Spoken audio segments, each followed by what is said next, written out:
আল্লাহ তাআলা বলে সবাই ক্ষতির মধ্যে আছে, তবে এই ক্ষতির মধ্য থেকে 4টা পথ যদি কেউ অবলম্বন করতে পারে, 5টা কাজ যদি মেনে তারা হায়াত কাটাইতে পারে, এই 4টা কাজ যদি কেউ করতে পারে, আল্লাহ তাআলা তাকে দামি বানাইয়া ক্ষতির মধ্যেও লাভবান বানাইয়া তাকে দুনিয়ার থেকে নিবে। সুবহানাল্লাহ। এই 4টা কাজ আমাদের সবার করা দরকার আছে না নাই? 1 নাম্বার কাজ আল্লাহ বলে ইল্লাল্লাযীনা আমানু। আল্লাহ ডাক দিয়ে বলে, রে গোলাম, তোমরা সর্বপ্রথম মুমিন হও, আমি আল্লাহর উপরে ঈমান আনো।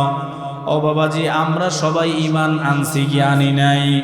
তবে আমাদের ঈমানের মধ্যে লেভেল হাই এবং লো আছে না নাই? এই মনে করেন আপনাদেরকে এই মহল্লায় সবাই মুসলমান, কিন্তু মুসলমানের মধ্যে আল্লাহ, আপনারা যারা আছেন আল্লাহর বান্দাদেরকে শীতের মধ্যেও আপনাকে ঘরে আটকায় রাখতে পারে না। ঈমান আপনাদেরকে মাহফিল প্যান্ডেলে শীতের মধ্যে বসায়া দিছি। আর আল্লাহর অনেক বান্দা আছে, সময় আছে, সুস্থ আছে, এরপরেও তাদের ঈমান তাদেরকে এই মাহফিল ময়দান তামায় আনে নাই। এমন ঈমানদার আছে না নাই? সবাই মুসলমান, কেউ কেউ ফজরের নামাজ মসজিদের জামাতে আদায় করে, এদের ঈমান কেমন? আর এমন ঈমানদার আছে ফজরের সময় ঘুম থেকেও জাগাইতে পারে না। বলেন এই 2 ঈমানদারের শান এক হতে পারে নাকি? ভাইরা আমার, তাহলে আল্লাহ তাআলা বলে ঈমানদার হও, আমি আল্লাহকে ভয় করো, আল্লাহর উপরে বিশ্বাস আনো। আল্লাহর উপরে বিশ্বাস আনতে হইলে আমাদেরকে অবশ্যই আল্লাহ তাআলা সম্বন্ধে আমাদের জানা দরকার আছে না নাই? এখন যদি মনে করেন এইভাবে জানা শুরু করি যে আমারে আল্লাহ বানাইছে, আল্লাহরে কি বানাইছে, এই চিন্তা করলে বলেন এই উত্তর কোনোদিন মিলবে নাকি? আল্লাহ কয় না না তাফাক্কারু ফি খালকিল্লাহ। গোলাম, তুমি আমি আল্লাহর সৃষ্টি সম্বন্ধে ধারণা খুঁজতে যাও না, কোনোদিন পাইবা না। তবে আমি আল্লাহর সৃষ্টি সম্বন্ধে তোমরা চিন্তা করো, আমি আল্লাহ তাআলা কি কি বানাইছি। এখন যদি খুঁজি আল্লাহর সৃষ্টি সম্বন্ধে, বলেন সব কিছু একজনের ইশারায় চলে, তিনি কি? আল্লাহ ছাড়া কিছুই চলে না।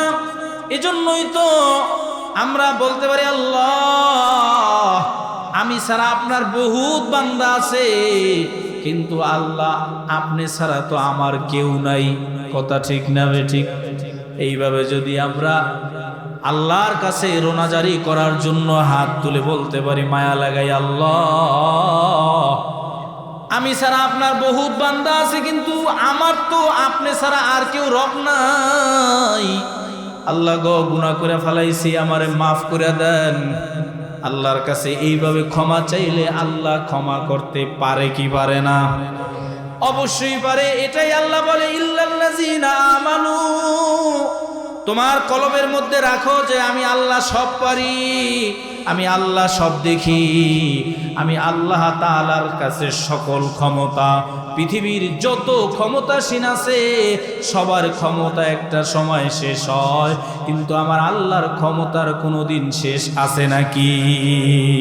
আল্লাহ বলে গোলাম রে, ইল্লাল্লাযীনা আমানু, তোমরা ঈমান আনো আমি আল্লাহর উপরে। আমরা সবাই পড়েছি লা ইলাহা ইল্লাল্লাহু মুহাম্মাদুর রাসূলুল্লাহ সাল্লাল্লাহু আলাইহি ওয়াসাল্লাম। পড়েছি কি লা ইলাহা, নাই কোনো মাবুদ কে ছাড়া। বলেন, তার মানে মাবুদ, লা শব্দের অর্থ নাই। কি নাই? আমার ছেলে নাই, মেয়ে নাই, মা নাই, বাবা নাই, বন্ধু নাই, আমার কোনো পরিচয় নাই, একমাত্র কে ছাড়া। আল্লাহ যদি থাকে তো আমার সব আছে, আল্লাহ নাই তো দুনিয়ায় আমার কিছুই নাই। কথা ঠিক না ঠিক? এজন্য আমাদের আপন বানাইতে হবে কাকে? আল্লাহকে আমাদের বিশ্বাস করা লাগবে। আল্লাহ তাআলা এরপর বলেন, বিশ্বাসটা পরিপূর্ণ রাইখা এবার তুমি ভালো কাজ শুরু করো। ওয়া আমিলুস সলিহাত। ভালো কাজের মধ্যে নামাজ আছে না নাই? বলেন, ভালো কাজের মধ্যে পর উপকার আছে না নাই? ভালো কাজের মধ্যে রমজান মাসের রোজা আছে না নাই? ভালো কাজের মধ্যে এই মাহফিল আয়োজন করা আছে না নাই? এক কথায় ভালো কাজ কোনটা, খারাপ কাজ কোনটা, এটা আমরা সবাই বুঝি কি বুঝি না? আল্লাহ বোঝার মতো আকল আমাদেরও দিয়েছেন। কথা ঠিক না বেঠিক? আল্লাহ আমাদেরকে সতর্ক করলেন, ওয়ালাকাদ জারানা লিজাহান্নামা কাসীরাম মিনাল জিন্নি ওয়াল ইনস লাহুম কুলুবুল লা ইয়াফকাহুনা বিহা ওয়া লাহুম আ'য়ুনুল লা ইউবসিরুনা বিহা ওয়া লাহুম আযানুল লা ইয়াসমাউনা বিহা উলাইকা কাল আনআমি বাল হুম আদাল উলাইকা হুমুল গাফিলুন। আল্লাহ তাআলা বলে, গোলাম রে, তোমাদেরকে আমি আল্লাহ আকল নামক মহাদৌলত দিয়েছি। যে আকলটা আমি আল্লাহ একটা গরুকে দেই নাই, আল্লাহ দিছে নাকি বলেন? একটা গাভীকে এইটা দেয় না, একটা বকরিকে দেয় নাই। তোমাদেরকে আকল নামক মহাদৌলত দিয়েছি, শ্রবণ করার শক্তি দিয়েছি। তোমাদের এই অঙ্গ প্রত্যঙ্গগুলোর সঠিক ব্যবহার যদি তোমরা না করো, তাইলে তোমরা উলাইকা কাল আনআমি বাল হুম আদাল, চতুষ্পাওয়ালা জানোয়ারের মতন। এরপরে কয়, না না, উলাইকা হুমুল গাফিলুন, তার চেয়েও নিকৃষ্ট। আসলে বুঝলাম আল্লাহ আমাদেরকে এই যে মহা দৌলত আকল দিয়েছি, দেখার জন্য চোখ দিয়েছি, শ্রবণ করার জন্য কান দিয়েছি, এই অঙ্গের সঠিক ব্যবহার দরকার আছে না নাই? নিজের ভালো সবাই বুঝে, নিজের ভালো ব্যবসায় লস হয়েছে তাইলে আরেকটা ব্যবসা লয়। কিন্তু আল্লাহর বান্দা যে তার আমল আখেরাত জগৎ নষ্ট হয়ে যাইতেছে, এই জন্য যে তার পরিকল্পনা করতে হবে, এই চিন্তা আছে নাকি বলেন? আমরা শুধু বুঝি নামাজ পড়লেই মনে হয় সে ইমানদার হয়ে যায়। ও বাবাজি, নামাজ পড়া তো আল্লাহর হুকুম করতেই হবে। সংসারে আপনার দৈনিক 500 টাকা খরচ আছে, এই 500 টাকা রোজগার কইরা কিন্তু মানুষ বসে থাকে না। গাড়ি চালক গাড়ি চালায়, জিজ্ঞাসা করে, ভাই কয় টাকা হয়েছে? কয় আজকে 500 টাকা হয়েছে। কয় এখন বন্ধ করো। কয় না না, এই 500 টাকায় হয়েছে আমার সংসার খরচ। আমি রাত্র 10টা পর্যন্ত ওভার ডিউটি করব, কারণ আমার কিছু টাকা জমা বানাইতে হবে। কোন সময় লাগে বয় জানি না, এজন্য ওভার ডিউটি করে কি করে না। 5 ওয়াক্ত নামাজ এটা আমার কর্তব্য, আদায় করতে হবে। ময়দানে মাহশারে আল্লাহ বলেন, ওই দিন বান্দার আমলে ফরজে ঘাটতি দেখা দিবে। আল্লাহ তখন ফেরেশতাদের ডাক দিয়া বলবে, ফেরেশতারা তাকায়া দেখো আমার বান্দার আমল নামায় নেকি এই নফল নামাজ আছে কিনা, নফল ইবাদত আছে কিনা। তাড়াতাড়ি সেই নফলটা ফরজের জায়গায় দিয়া হইলেও আমার বান্দাকে মাফ করে দাও। সুবহানাল্লাহ বলে। এজন্য আমাদের স্পেশাল ওভার ডিউটি করা দরকার আছে না নাই? ও ভাইয়ার আমার, তাসবিহ আদায় করা, রাত্র গভীরে উঠা নামাজ পড়া, পরের উপকার করা, জনকল্যাণে মানুষের কাজ করা, এই কাজগুলো বেশি বেশি করা দরকার আছে না নাই? কিন্তু আমরা এগুলো না কইরা মানুষের ক্ষতির মধ্যে সবাই বেশি নিমজ্জিত। কে কার ক্ষতি করতে পারে, কে কাকে ডাবায়া দিতে পারে, এই চেষ্টা আছে না নাই? আল্লাহ বলে, না না, এই 4 কাজের মধ্যে ইল্লাল্লাযিনা আমানুর উপরে ওয়া আমিলুস সলিহাত। বান্দারে, তোমরা ভালো কাজ করো। পর্দার অন্তর আড়ালে মাদেরকে বলবো, মা গো, আপনাদেরকেও বলি, আপনারা যারা আছেন মাদেরকে ভালো কাজ করার জন্য উৎসাহিত করা। মায়েরা যদি সমাজে ভালো হয়ে যায় তাহলে ওই সমাজ ভালো বানায় দিবে কি? কারণ এই পৃথিবীতে মায়েরা হলো এক একটা ফ্যাক্টরি। ওই ফ্যাক্টরি যেমন ভালো হয়, ওই ফ্যাক্টরির প্রোডাকশন যা হয় তেমনই ভালো হয়।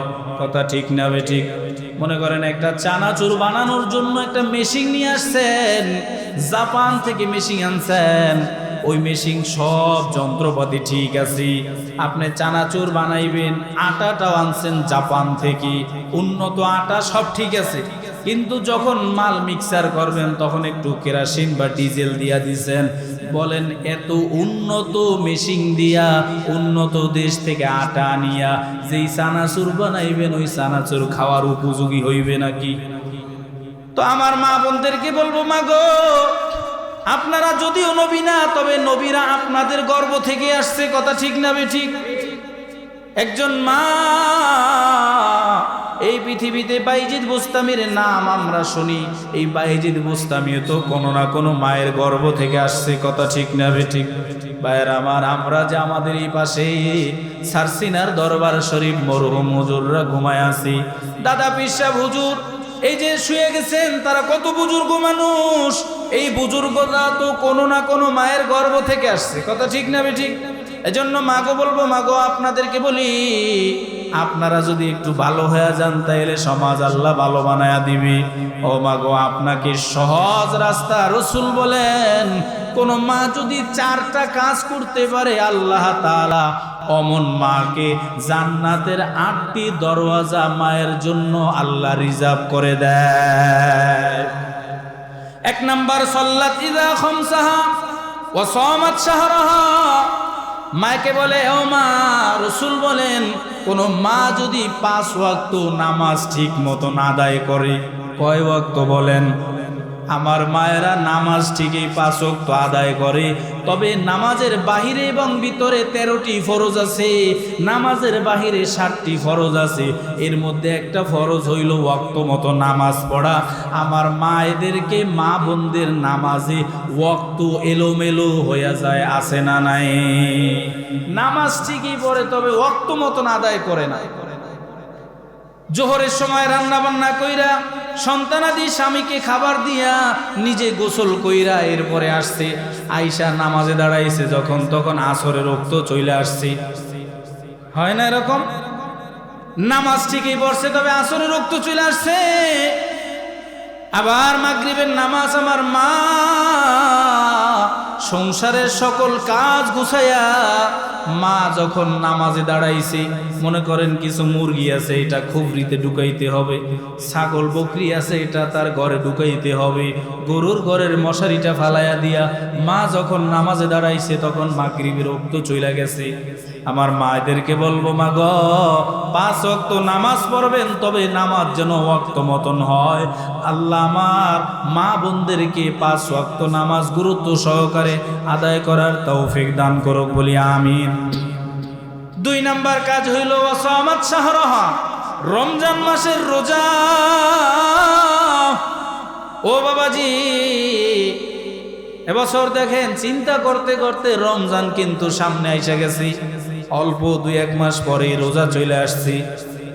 রমজান মাসে আমাদের সবার রোজা রাখা দরকার, আছে না নাই?